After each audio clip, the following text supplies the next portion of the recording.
अस्सलाम वालेकुम दोस्तों, ताज़ा तरीन वेदर अपडेट से आपकी खिदमत में हाजिर हुए हैं। इस्लामाबाद, रावलपिंडी और जम्मू कश्मीर में ज़्यादातर बारिशों का इम्कान है और इसके साथ साथ काली आंधी और गरज चमक का सिलसिला भी जारी रहेगा और मानसून की हवाएं भी चलती रहेंगी।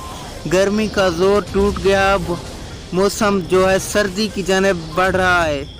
इस वीडियो की मुकम्मल तफसील से पहले वीडियो को लाइक करके चैनल को सब्सक्राइब कर देना है। इन इलाकों के बाद बात की जाए पिशावर, मर्दान, मंगोला की, तो यहाँ भी शदीद बारिशों का इम्कान हो रहा है। 80% तक का इम्कान है और बादलों का फटने का भी खदशा मौजूद है। और इनके बाद गिलगित बल्तिस्तान की बात की जाए तो यहाँ पर आज रात के दोपहर में ठंडी और तेज़ हवाएं चलेंगी और साथ गरज चमक भी होंगी।